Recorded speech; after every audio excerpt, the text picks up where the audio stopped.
രോഹിത്, ഇതിലിപ്പോൾ ചർച്ചകളിൽ വരുന്ന പ്രധാനപ്പെട്ട കാര്യം, അതിപ്പോൾ LDFിൻ്റെ കാഴ്ചപ്പാട് പറഞ്ഞു കഴിഞ്ഞു. പ്രതിപക്ഷ നേതാവിൻ്റെ പിടിവാശി, അതുപോലെ അൻവറിനെ അടക്കം മുമ്പ് പറഞ്ഞ പോലെ രാജിവെപ്പിച്ച് UDFന് അനുകൂലമായ ഒരു സാഹചര്യം ഉണ്ടാക്കി അൻവറിനെ കൂടെ യോജിപ്പിച്ച് കൊണ്ടുപോകാൻ കഴിയാത്തത് പ്രതിപക്ഷ നേതാവിൻ്റെ പിടിവാശി.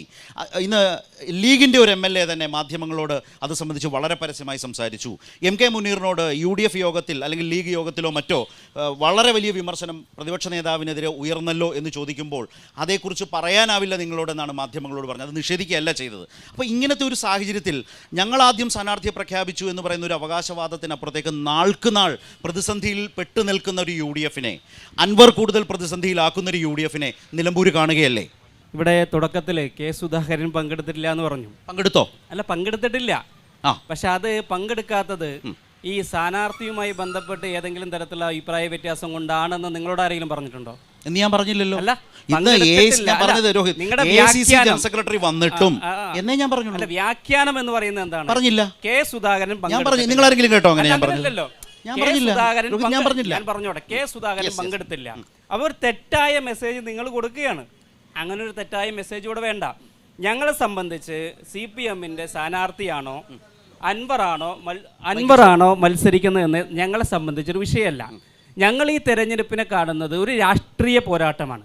9 വർഷക്കാലമായി നമ്മുടെ സംസ്ഥാനത്ത് അധികാരത്തിലിരിക്കുന്ന ഒരു ഗവൺമെൻറ്റിനെ അതിൻ്റെ വിധി നിർണ്ണയിക്കുവാൻ, അത് ജനങ്ങൾക്ക് വിലയിരുത്തുവാൻ കേരളത്തിലെ 3.5 കോടിയിൽ പരം വരുന്ന ജനങ്ങളുടെ പ്രതിനിധിയായിട്ട് ഈ നിലമ്പൂർ നിയോജക മണ്ഡലത്തിലെ ജനങ്ങൾക്ക് ഞങ്ങളൊരു അവസരം കൊടുക്കുകയാണ്.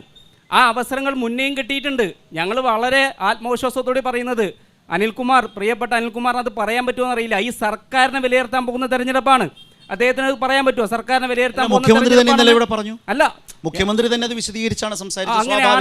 അങ്ങനെയാണെങ്കിൽ ഈ തെരഞ്ഞെടുപ്പിൽ തൃക്കാക്കരയിൽ വിലയിരുത്തിയതുപോലെ, പുതുപ്പള്ളിയിൽ വിലയിരുത്തിയതുപോലെ, പാലക്കാട് വിലയിരുത്തിയതുപോലെ, ലോക്സഭാ തെരഞ്ഞെടുപ്പിലെ ബഹുഭൂരിപക്ഷം വരുന്ന സീറ്റുകളിൽ വിലയിരുത്തിയതുപോലെ, ഇവിടെ ഈ സംസ്ഥാനത്ത് നടന്ന പഞ്ചായത്ത് ഉപതെരഞ്ഞെടുപ്പിൽ വിലയിരുത്തിയതുപോലെ ഈ നിലമ്പൂരിൽ വിലയിരുത്തും.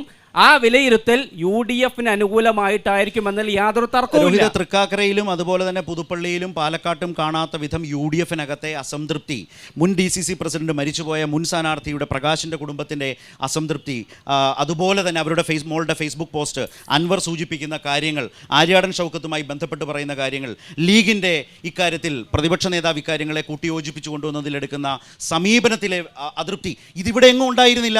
ഇത് നിലമ്പൂരിലെ പ്രത്യേകതയാണ്. രാഷ്ട്രീയമായ നിങ്ങൾ നേരിടുന്ന പ്രശ്നങ്ങളാണ്. ഇവിടെ UDFനകത്ത് ഇപ്പോൾ നിങ്ങൾ മാധ്യമങ്ങൾ പ്രചരിപ്പിക്കുന്ന രീതിയിൽ 2 സ്ഥാനാർത്ഥികളുടെ പേര് പറഞ്ഞുകൊണ്ട് വലിയ ചർച്ച നടത്തിയല്ലോ. DCC പ്രസിഡന്റിൻ്റെ പേരായിരുന്നു പറഞ്ഞിട്ടുണ്ടായിരുന്നത്. ഇവിടെ സ്ഥാനാർത്ഥി നിർണയം വന്നു, AICC അത് പ്രഖ്യാപിച്ചതിന് ശേഷം DCCയുടെ പ്രസിഡന്റോ കോൺഗ്രസിനകത്തുള്ള ഏതെങ്കിലും നേതാക്കന്മാരോ ഈ സ്ഥാനാർത്ഥി പോരാ, അല്ലെങ്കിൽ ഈ സ്ഥാനാർത്ഥിയെ മാറ്റണം എന്ന് പറഞ്ഞുകൊണ്ട് വ്യത്യസ്തമായിട്ട് അഭിപ്രായം സ്വീകരിച്ചിട്ടില്ല.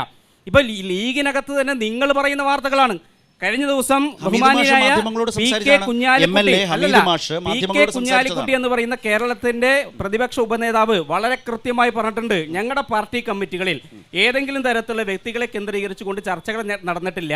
ഈ തെരഞ്ഞെടുപ്പ് എന്ന് പറയുന്നത് ഞങ്ങൾക്ക് വിജയിക്കാൻ വേണ്ടി, UDFന് വിജയിക്കാൻ വേണ്ടി ഞങ്ങൾ ഒറ്റക്കെട്ടായി പ്രവർത്തിക്കാൻ പോകുന്ന തെരഞ്ഞെടുപ്പാണെന്ന് വളരെ കൃത്യമായിട്ട് മുസ്ലിം ലീഗ് പറഞ്ഞു. ഞാനൊരു കാര്യം പറഞ്ഞോട്ടെ, ഹമീദ് മാഷ് എന്ന MLA പറഞ്ഞത് അൻവർ രാജിവെച്ച ഉടൻ, രാജിവെച്ച MLA എന്ന നിലയിൽ അൻവർ, അതുപോലെ തന്നെ ഇന്നത്തെ സ്ഥാനാർത്ഥി ആര്യാടൻ ഷൗക്കത്ത്, സ്ഥാനാർത്ഥിയാകുമെന്ന് കരുതിയ ജോയ്, ഇവരെ 3 പേരെയും പങ്കെടുപ്പിച്ചുകൊണ്ട് ലീഗ് ഒരു പ്ലാറ്റ്ഫോം ഒരുക്കി. അതിൽ ലീഗിൻ്റെ കാഴ്ചപ്പാട് വ്യക്തമാണ്.